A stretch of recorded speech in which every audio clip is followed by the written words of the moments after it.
Assalamualaikum warahmatullahi wabarakatuh. Perkenalkan, nama saya Radiat Yohanung. Saya mahasiswi pendidikan IPA B 2017.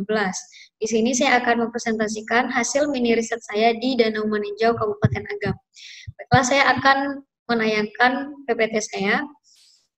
Dan sebelumnya, tugas ini merupakan tugas dari mata kuliah Konservasi Sumber Daya Alam yang diampu oleh Bapak Arif Mutakin. Langsung saja latar belakang. Menurut Suparmoko tahun 1989, konservasi sumber daya alam merupakan suatu tindakan untuk mencegah pengurusan sumber daya alam dengan cara pengambilan yang tidak berlebihan sehingga dalam jangka panjang sumber daya alam tetap tersedia. Nah, kemudian menurut Atmaja 2017, konservasi sumber daya perikanan merupakan upaya melindungi, melestarikan, dan memanfaatkan sumber daya ikan untuk menjamin keberadaan, ketersediaan, dan kesinambungan jenis ikan bagi generasi sekarang maupun yang akan datang. Nah, berdasarkan hasil observasi yang saya lakukan di Danau Maninjau, Kabupaten Agam, sudah ada beberapa jenis ikan di Danau Maninjau yang punah, seperti jenis ikan betok, sidat, cide, dan lain-lain. Nah, apa yang menyebabkan hal ini terjadi?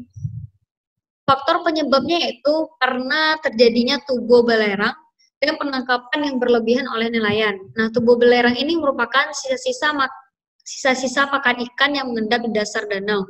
Nah, ketika tubo belerang ini terjadi, banyak sekali ikan yang mati. Tubo belerang ini terjadi karena ada angin yang kencang sehingga sisa-sisa pakan ikan yang ada di dasar danau itu terhembus oleh angin dan menyebabkan sisa pakan tersebut seperti menjadi bom suatu waktu gitu. Makanya tubuh belerang ini dapat mematikan ikan hingga berpuluh-puluh ribu ton. Nah, untuk konservasi yang dilakukan agar ikan ini tidak punah, LIPI Kabupaten Agam membuat lokasi zona konservasi lahan basah guna menjaga kelestarian spesies-spesies ikan asli Danau Maninjau. Nah, tujuan observasi ini yaitu untuk mengetahui mengapa perlu dilakukan konservasi perikanan di Danau Maninjau. Adapun metode observasi yang saya lakukan adalah dengan menggunakan metode wawancara kepada masyarakat di sekitar Danau Maninjau dan nelayan-nelayan yang melakukan penangkapan di Danau Maninjau. Nah, berdasarkan hasil observasi yang saya dapatkan di Danau Maninjau, yang pertama yaitu keramba jaring apung atau biasa disebut dengan KJA itu melebihi batas maksimalnya yaitu 6.000. Batas maksimal dari KJA ini adalah 6.000, sedangkan KJA yang ada di Danau Maninjau itu ada sekitar belasan ribu, yaitu sekitar 16.000. Jadi banyaknya KJA ini menyebabkan sisa-sisa pakan ikan pun semakin banyak. Hal inilah yang menimbulkan pencemaran di air danau karena sisa-sisa pakan ikan ini merupakan penyumbang terbanyak di pencemaran air danau. Adapun beberapa jenis ikan yang sudah mati, salah satunya adalah jenis ikan nila. Dan kemudian LIPI atau Lembaga Ilmu Pengetahuan Indonesia Kabupaten Agam membuat proyek percontohan konservasi ikan khas Danau Maninjau di Muko-Muko Negari Kota Melintang. Tujuan pembuatan konservasi ini untuk meminimalkan kematian ikan jika terjadi tubo belerang, sehingga ikan khas Danau Maninjau tidak punah. Nah, tempat tersebut dijadikan sebagai tempat bertelur dan berlindung ikan asli Danau Maninjau seperti rinua, bada, gupareh, asang, dan lain-lain. Nah, kesimpulan yang bisa saya dapatkan dari hasil observasi ini, Danau Maninjau adalah sumber mata pencarian masyarakat Maninjau. Sudah banyak jenis ikan yang punah di Danau Maninjau yang disebabkan oleh beberapa faktor seperti tubo belerang dan penangkapan ikan oleh nelayan secara berlebihan. Hal ini menyebabkan ikan endemik Danau Maninjau semakin berkurang. Menyikapi hal ini, pemerintah Kabupaten Agam yang bekerja sama dengan LIPI Kabupaten Agam memutuskan untuk membuat konservasi khas ikan Danau Maninjau guna meminimalkan kematian ikan tersebut agar tidak punah.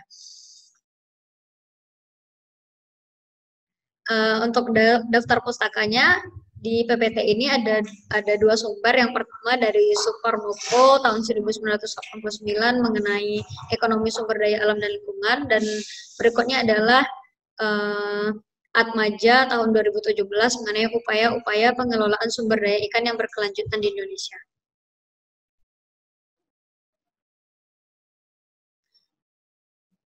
Baiklah, hanya sekian presentasi dari saya. Semoga bermanfaat dan menambah ilmu kita semua. Saya akhiri dengan Assalamualaikum warahmatullahi wabarakatuh.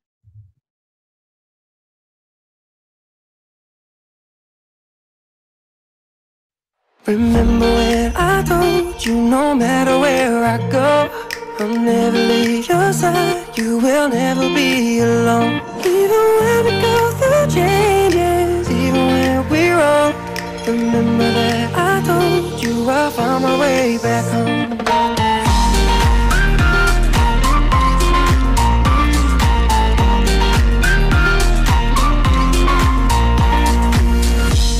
I could never let you go, couldn't run away if I tried, 'cause even when I'm all alone, you got a hold of my mind. And I'll always let you know that I'm always gonna hold on. And I told you right from the start, you just say the word and I go. No, it doesn't matter how far, 'cause your love is all that I know. Baby, you just stay where you are, and you know I won't be too long. Hold on, hold on. Remember when I told you no matter where I go, I'll never leave your side, you will never.